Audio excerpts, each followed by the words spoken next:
तो अब स्टार्ट करने जा रहे हैं with nucleic acids. Nucleic acids हम सबको पता है, ये जो न्यूक्लिक एसिड्स होते हैं these are nothing but these are all they compose of different things. जो न्यूक्लिक एसिड्स होते हैं इनका जो बिल्डिंग ब्लॉक है that is what, that is nucleotide.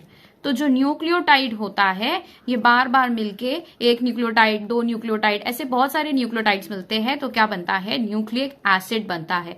अब जो एक न्यूक्लियोटाइड है ये 3 चीजों से बना है। एक तो हो जाता है शुगर, दूसरा हो जाता है फॉस्फोरिक एसिड या फिर फॉस्फेट ग्रुप, जिसको हम कह सकते हैं, क्या कह सकते हैं, phosphate group, that is nothing but PO4 3-। ठीक है, इस तरीके से आप कह सकते हो। और क्या आ जाएगा इसके अंदर, ठीक है, PO4 3- फॉस्फेट ग्रुप आ गया। और another thing is nitrogenous base. इतना समझना है आपको, नाइट्रोजनस बेस इसके अंदर आ जाता है। शुगर के अंदर कौन सा शुगर है, या तो राइबोस होता है या तो फिर डीऑक्सी राइबोस होता है, या तो राइबोस होता है या तो डीऑक्सी राइबोस होता है। नाइट्रोजनस बेस के अंदर 4 चीजें आ जाती है। और अगर बहुत ज्यादा उससे अगर हम देखें, टू द पॉइंट अगर हम देखें तो 5 चीजें आ जाती है। सबसे पहला आ जाएगा एडेनिन, दूसरा आ जाता है guanine, then you have cytosine, you have uracil and you have thymine. तो ये सब जो है all these are called as nitrogenous bases. ये क्या हो जाते हैं, नाइट्रोजनस बेसिस। अब जो मैं बता रही हूं दैट इज इंपॉर्टेंट, ये दोनों मिला के बनाते हैं purines. These are all purines. ये दोनों किसको बनाते हैं, प्यूरिन्स। प्यूरिन्स के अंदर क्या आ जाएंगे, एडेनिन और ग्वानिन आ जाएंगे। बाकी के 3 जो है ये तीनों मिलके बनाते हैं पिरिमिडीन्स। तो we have purines and we have pyrimidines. ये दोनों हेट्रोसाइक्लिक कंपाउंड्स होते हैं। Both of these are heterocyclic compounds. कैसे कंपाउंड्स है, हेट्रोसाइक्लिक कंपाउंड्स है, बिकॉज इनके अंदर क्या मिलती है, डिफरेंट, ठीक है, इनकी जो रिंग होती है वो हेट्रोसाइक्लिक रिंग होती है। हेट्रोसाइक्लिक रिंग मतलब क्या, कार्बन की पूरी नहीं बनी है बल्कि उसके अंदर डिफरेंट फंक्शनल ग्रुप्स मिलते हैं। कहीं पर नाइट्रोजन प्रेजेंट है, कहीं पे ऑक्सीजन प्रेजेंट है। ऐसे रिंग को हम हेट्रोसाइक्लिक कहते हैं। In case of purines and पिरिमिडीन्स इनकी जो रिंग होती है that is made up of carbon and nitrogen. ये 2 चीजों से बनी है। अब राइबोस और डीऑक्सी राइबोस, सबसे पहले समझना क्या है, राइबोस समझना है। राइबोस क्या किस तरीके से बनेगा, देखो, ठीक है, ये ऑक्सीजन ने लगा दिया, ये 5 कार्बन का क्या हो गया, रिंग हो गया। अब मैं यहाँ पे बनाऊ CH2OH, यहाँ पर H प्रेजेंट है, यहाँ पर H प्रेजेंट है, यहाँ पर H प्रेजेंट है, यहाँ पर भी H प्रेजेंट है। This is called as what, this is called as ribose. ये स्ट्रक्चर कहलाता है राइबोस। सेम स्ट्रक्चर यहां पर बनाऊंगी मैं, ठीक है, सेम स्ट्रक्चर अगेन, ठीक है। और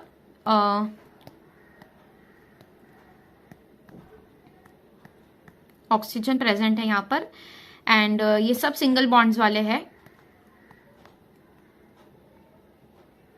ठीक है। अब यहां पर देखो H, यहाँ पर भी H, यहाँ पर CH2OH प्रेजेंट है, यहाँ पर अगेन H प्रेजेंट है, यहाँ पर OH था, यहाँ पर OH था। ये जो फर्स्ट कार्बन है, ये सेकंड कार्बन है, थर्ड है, फोर्थ है और ये फिफ्थ है, ठीक है। ये जो सेकंड कार्बन है ना, इसका अगर आप देखो हाइड्रोजन है, नीचे की तरफ ऑक्सीजन मतलब हाइड्रोक्सिल ग्रुप प्रेजेंट है। लेकिन इन केस ऑफ डीऑक्सीराइबोस यहाँ पर H प्रेजेंट होता है। क्या प्रेजेंट होगा, यहाँ पर H प्रेजेंट होगा।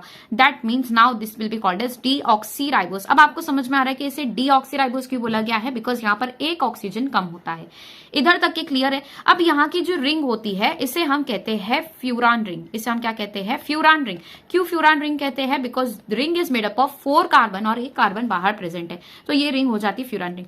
अब ये हमारा शुगर वाला पार्ट हो जाता है। Next we need to talk about phosphate group. Phosphate group में कुछ नहीं है, H3PO4 is your phosphoric acid. ये जाके जब ऐड होता है उसे हम कह देते हैं फॉस्फेट ग्रुप ऐड हो गया है। उसको मैं ऐड करके जब बताऊंगी देन यू विल अंडरस्टैंड। देखो किस तरीके से ऐड होता है। ये आपका 6 जो 5th कार्बन होता है वहां पर जाके कौन ऐड हो जाता है, your phosphate group gets add. तो this is your phosphate group. यहाँ पर ऑक्सीजन है, यहाँ पर ऑक्सीजन है, इस फॉर्म में ये आपका क्या हो जाता है, this is your phosphate group, ठीक है। अब यहाँ पर दिस इज फॉस्फोरिक एसिड। ये क्या है, फॉस्फोरिक एसिड H3PO4। अब यहाँ का एक ऑक्सीजन हाइड्रोजन प्रेजेंट है और अगर आप यहाँ पर सही से देखो तो इसके पास में भी क्या प्रेजेंट होता है, OH प्रेजेंट होता है, कार्बन से लगा होता है। यहां से क्या निकाल देना आपको, वाटर मॉलिक्यूल निकाल देना है। तो यहाँ पर एक ऑक्सीजन बचता है जिसका बॉन्ड आ जाएगा with what, with carbon present on the 6th number. तो ये सब कुछ रिमूव कर दो और यहाँ पर एक बॉन्ड फॉर्म कर दो with the carbon of this side. ये CH2 यहाँ पर प्रेजेंट है, दो साइड ऑक्सीजन हो गया, एक साइड तो कार्बन प्रेजेंट है और एक साइड क्या हो जाएगा, ऑक्सीजन। तो यहाँ पे इसकी 4 वैलेंसी फुल हो रही है कार्बन की। दिस इज द कार्बन, एक साइड हाइड्रोजन, एक साइड हाइड्रोजन, एक साइड ऑक्सीजन, दूसरे साइड क्या आ जाएगा, another carbon of 4th number. तो this is the 5th carbon जिसकी चारों वैलेंसी पूरी हो गई है। पहले इसके पास में क्या प्रेजेंट था, OH प्रेजेंट था। और अगर हम फॉस्फेट की बात करें तो यहां पर भी एक H प्रेजेंट था। ये तीनों रिमूव हो जाते हैं, that makes it H2O। H2O remove हो गया, यहाँ पे बॉन्ड फॉर्म हो गया है। Now this is called as what, phospho Easter bond. इसे हम क्या कह देते हैं, फॉस्फो ईस्टर बॉन्ड कहते हैं। क्यों फॉस्फो ईस्टर बॉन्ड कहते हैं, बिकॉज देखो C डैश या फिर R डैश, ठीक है, इसको हम कैसे लिखते हैं, ROR dash, this is your Easter.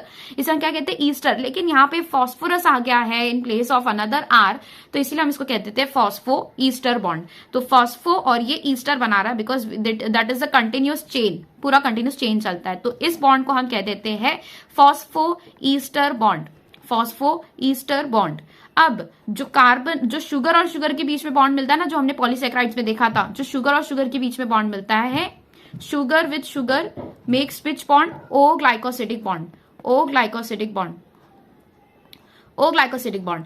अब शुगर और नाइट्रोजनस बेस, मतलब नाइट्रोजनस बेस और शुगर के बीच में जो बॉन्ड मिलता है that is called as N glycosidic bond, N glycosidic bond, ठीक है।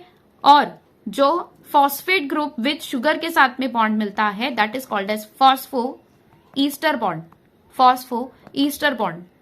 अब जो एक फॉस्फेट ग्रुप प्रेजेंट है ऑन वन शुगर और ये दूसरे शुगर के साथ में जाके मिल रहा है, जैसे कि एक साइड का शुगर प्रेजेंट है, वहां पर फॉस्फेट ग्रुप प्रेजेंट है और अगेन ये शुगर बना रहा है। Now this bond is called as what, phospho di ester bond. This is called as phospho di ester bond. तो फॉस्फो डाई ईस्टर बॉन्ड कहां मिलता है, फॉस्फो डाई ईस्टर बॉन्ड तब मिलता है जब फॉस्फेट ग्रुप दो शुगर के साथ में जुड़ा है, एक अप साइड और एक डाउन साइड, ठीक है, समझ में आया। तो यहाँ पर जो है 3 फॉस्फेट मिलते हैं। अगर हम ATP बना रहे हैं, एडिनोसिन ट्राइफॉस्फेट बना रहे हैं, तो 3 फॉस्फेट जुड़ा होगा, मतलब यहाँ पे एक और एक फॉस्फेट होगा, यहाँ पे एक और एक फॉस्फेट होगा और फिर ये जाके शुगर के साथ में जुड़ेगा, then that is called as phosphodiester bond. इस तरीके से we have monophosphate, diphosphate, triphosphate. समझ में आया। अब नाउ यहाँ पे राइबोस वाला पार्ट क्लियर हो गया। ये जो मैंने आप लोगों को बताया कि न्यूक्लिक एसिड जो होता है that is made up of nucleotide.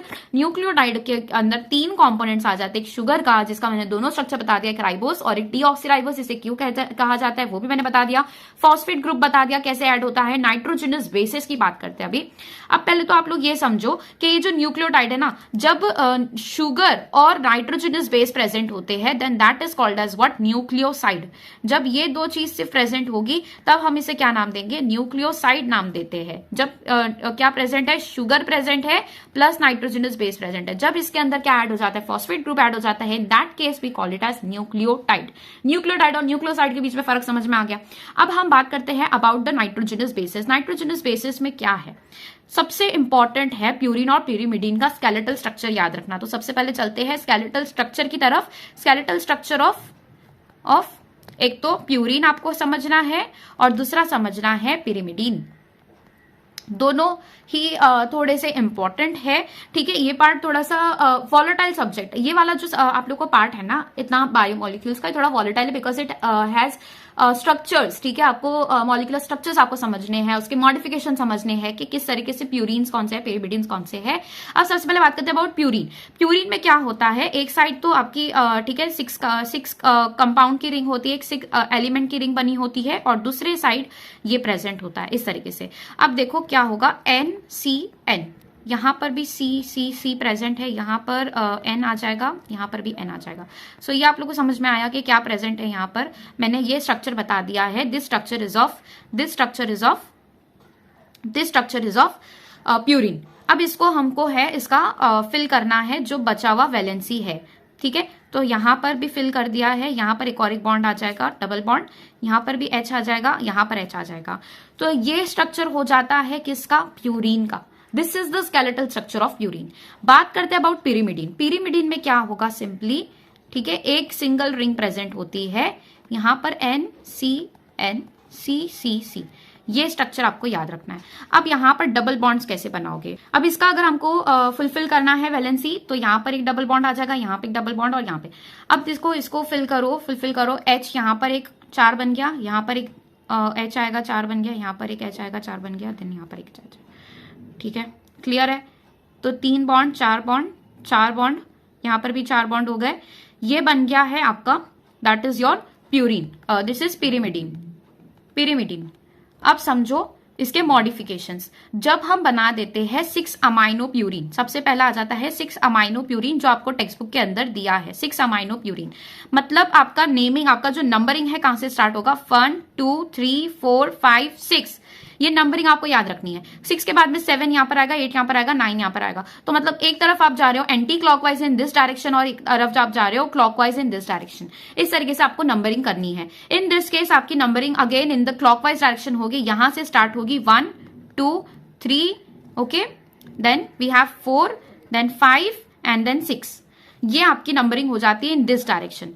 समझ में आया आप लोग को, एक प्यूरिन बना दिया, एक पिरिमिडिन बना दिया। अब इसको जो है, जो नॉट रिक्वायर्ड है उसको हटा देते हैं, जैसे कि ये स्ट्रक्चर नॉट रिक्वायर्ड है। अब मुझे इसके अंदर करने हैं मॉडिफिकेशन। सेम स्ट्रक्चर उठाऊंगी मैं, सेम स्ट्रक्चर हमें चाहिए।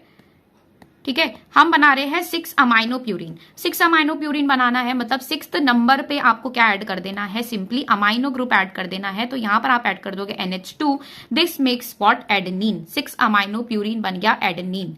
ये स्ट्रक्चर आपको आना चाहिए।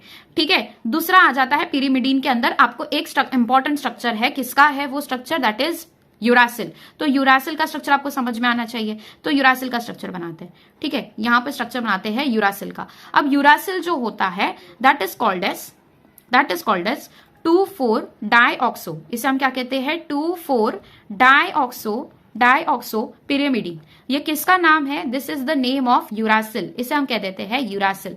तो आप बताओ यहाँ पे 2,4 डाइऑक्सो कैसे बनाओगे। पहले तो ये डबल बॉन्ड्स हटा दो। ठीक है, ये कंफ्यूज करेंगे आपको।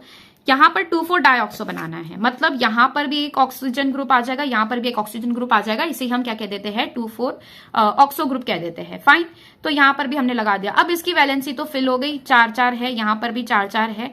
अब बचता है ये पार्ट। तो यहां पर क्या कर दो आप, सिंपली इसका एक पॉइंट रह जाएगा एंड इसका एक पॉइंट। तो यहां पर एक हाइड्रोजन आ जाएगा, इसकी वैलेंसी फुल हो गई। यहां पर एक हाइड्रोजन आ जाएगा, इसकी वैलेंसी फुल हो गई। तो समझ में आया आप लोग को, यहां पर एक हाइड्रोजन ऐड हुआ, यहां पर एक हाइड्रोजन ऐड हुआ है, सबकी जो है ठीक है वैलेंसी फिल हो गई है। नाइट्रोजन की 3 होती है, यहां पर एक हाइड्रोजन, यहां पर एक हाइड्रोजन हमने ऐड कर दिया है। Now this is called as what, uracil. अब जब इस यूरासिल के अंदर, सिंपल एक फंडा बता रही हूं मैं आप लोग को, इस यूरासिल के अंदर व्हेन वी ऐड, यूरासिल के अंदर जब हम 5th कार्बन पर मिथाइलेशन करते हैं, क्या करते हैं, मिथाइलेशन करते हैं, देन वी गेट थाइमीन। क्या मिलता है हमें, थाइमीन। दैट मीन्स यही यूरासिल है। ये 1 2 3, दिस इज 1 2 3 4 5। इस जगह पर H की जगह आप क्या लगा दो, CH3 लगा दो। ये आपका बन गया पूरा थाइमीन। समझ में आया, थाइमीन बन गया। अब 4th कार्बन पे आपको लगा देना है अमाइन। 4th कार्बन पर अगर आप अमाइन लगा देते हो, 4th कार्बन पर अमाइनेशन कर दोगे, then that will become what, cytosine. क्या बन जाएगा, साइटोसिन। तो सिंपली यहां पर आपको क्या ऐड कर देना है, NH2 ऐड कर देना है। ये सिंगल बॉन्ड हो जाएगा, तो यहाँ पे डबल बॉन्ड आ जाएगा और ये हाइड्रोजन यहां से हट जाएगा। क्लियर है इतना स्ट्रक्चर आप लोग को, बाकी सबकी वैलेंसी फिल्ड की हुई है, then that will become cytosine. तो यहाँ पे आप लोग को जितने इंपॉर्टेंट स्ट्रक्चर है वो मैं मार्क करा देती हूँ। इंपॉर्टेंट स्ट्रक्चर्स कौन से है, आपको सबसे पहले प्यूरिन का स्केलेटल स्ट्रक्चर, पिरिमिडिन का स्केलेटल स्ट्रक्चर अच्छे से आना चाहिए। अब इसके अंदर आपको क्या याद रखना है, तो सब्स्टिट्यूशन याद रखना है, तो ये पार्ट भी इंपॉर्टेंट हो जाता है। इंपॉर्टेंट स्ट्रक्चर है यूरासिल का, इसे हटा देती हूं मैं। ठीक है, ये यूरासिल हो जाता है। नाउ दिस ठीक है, इतना जो पार्ट है दैट इज इंपॉर्टेंट। ठीक है, किसका पार्ट है ये, यूरासिल का। तो आपको ये नाम याद रखना है, 2,4 डाइऑक्सो, पिरिमिडिन और प्यूरिन का स्केलेटल स्ट्रक्चर नाम याद रखना है। इसका ठीक है मॉलिक्यूलर नाम, जो आपका केमिकल नेम होता है एडेनिन का, वो याद रखना है, along with this particular thing. ये भी आप लोग को स्ट्रक्चर याद होना चाहिए। स्ट्रक्चर इसका और ये 4 स्ट्रक्चर आपको पता होने चाहिए। जितना मैंने यहाँ पे लिखाया है that is the most important for you all. ठीक है, इसके अलावा और कुछ भी करने की जरूरत नहीं है। ग्वानिन का स्ट्रक्चर थाइमीन का स्ट्रक्चर और साइटोसिन का स्ट्रक्चर। अगर ये स्ट्रक्चर्स आपको नहीं आते हैं कोई बात नहीं, आपको सब्स्टिट्यूशंस याद रखने हैं कि किसके अंदर क्या सब्स्टिट्यूट किया हुआ है, तब आप फौरन के फौरन स्ट्रक्चर बना सकते हो। याद रखने वाली चीज मैंने बता दी। तो that was all about nucleic acids. The other type of macromolecule that one would find in the acid insoluble fraction of any living tissue is the nucleic acid. तो एसिड इनसॉल्युबल फ्रैक्शन के अंदर हमने क्या देखा है, acid insoluble pool में एक आ जाता है लिपिड्स, एक आ जाता है न्यूक्लिक एसिड्स, एक आ जाता है न्यूक्लिक एसिड्स, एक आ जाते हैं प्रोटीन्स, और एक आ जाते हैं polysaccharides also called as what, carbohydrates. ठीक है, इसके अंदर से बहुत इंपॉर्टेंट बात मैं बताने जा रही हूं, ये जो तीन है, this forms the true macromolecule, they form the true macromolecule, क्योंकि हमने फर्स्ट लेक्चर में डिस्कस किया कि lipid is not strictly macromolecule, it is not strictly a macromolecule. Although ये एसिड इनसॉल्युबल पूल में मिलता है, लेकिन ये मैक्रोमोलिक्यूल स्ट्रिक्टली नहीं बताया जाता है, इसे नहीं माना जाता है। क्यों, इसका रीजन मैंने फर्स्ट लेक्चर में दिया है, बहुत इंपॉर्टेंट है, जाके समझो। ठीक है, नाउ दीज, इसके अंदर क्या बताया है कि आपको जो मैक्रोमोलिक्यूल है, ये एक तरीके का मैक्रोमोलिक्यूल है जो आपको एसिड इनसॉल्युबल फ्रैक्शन के अंदर मिलेगा जब आप उसे ठीक है सेपरेट करोगे। Now nextly these are polynucleotides, बहुत सारे न्यूक्लियोटाइड से बना है। जैसे पॉलीसेक्राइड्स था, बहुत सारे सेक्राइड्स शुगर से बना था, तो वैसे पॉलीन्यूक्लियोटाइड्स होता है, बहुत सारे न्यूक्लियोटाइड से बना है। Together with polysaccharides and polypeptides this comprise the true macromolecular fraction of any living tissue और सेल। सो नाउ यहां पर इंपॉर्टेंट मैंने मार्क किया है, आपको भी मार्क करना है कि जो ट्रू मैक्रोमोलिक्यूलर फ्रैक्शन होता है that is made up of polysaccharides, polypeptides and polynucleotides. Important है। For nucleic acid building block is a nucleotide, मैंने बता दिया। Nucleotide has 3 chemically distinct components. कौन से 3 स्ट्रक्चर होते हैं, एक तो हेट्रोसाइक्लिक कंपाउंड होता है that is the nitrogenous base, और सेकंड होता है मोनोसेक्राइड। कौन सा मोनोसेक्राइड हो सकता है, या तो राइबोस या तो फिर deoxyribose. Third compound is the phosphoric acid that is H3PO4, ये आपका फॉस्फोरिक एसिड हो जाता है, also called as phosphate group.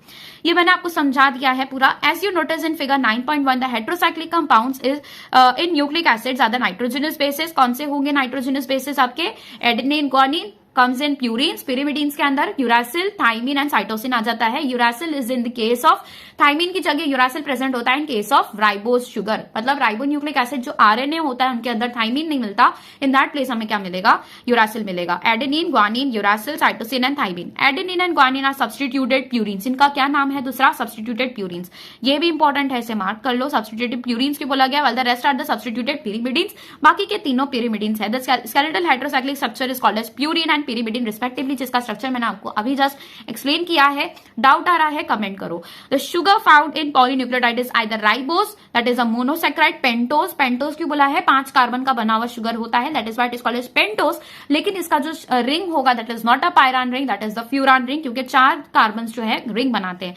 2-डीऑक्सीराइबोस, अब समझ में आया यहाँ पे 2- क्यों बोला है, 2- बोला है बिकॉज जो सेकंड कार्बन था वहां का OH नहीं होते हुए यहाँ पे सिर्फ H था, ऑक्सीजन एब्सेंट था, तो 2-डीऑक्सीराइबोस बोल दिया। और nucleic acid containing deoxyribose is called as DNA, while that contains ribose is called as RNA। I hope यहां तक कि आप लोगों को क्लियर है। आगे स्ट्रक्चर ऑफ प्रोटीन्स है that will be discussing in the upcoming lectures. अगर आपको किसी तरीके का डाउट आ रहे हैं, कोई भी परेशानी आ रही है इन योर ठीक है प्रिपरेशन, आपको मेल कर देना या तो कमेंट कर देना है। बहुत इंपॉर्टेंट हमारे लिए ये हो जाता है कि ये पूरा जो हमने एनसीईआरटी रीडिंग सीरीज की है, इसके बाद में we do the 1 shot of each and every chapter, and after 1 shot we do the PYQs of previous 15 years के हम पीवाईक्यूज करते हैं फ्रॉम 2024 से लेके 2010 तक के। तो आप लोग को अगर उसमें जुड़ना है तो सब्सक्राइब कर लो, और टेलीग्राम चैनल में बहुत इंपॉर्टेंट आपको सारे नोटिफिकेशंस मिल जाते हैं, सारे नोट्स मिल जाते हैं, जो भी मैंने पढ़ाया है 1 शॉट के लेक्चर्स के नोट्स, एवरीथिंग आपको टेलीग्राम पर अवेलेबल मिलता है। इसकी लिंक मैंने डिस्क्रिप्शन में दे दी है, जाके ज्वाइन कीजिए। Thank you so much.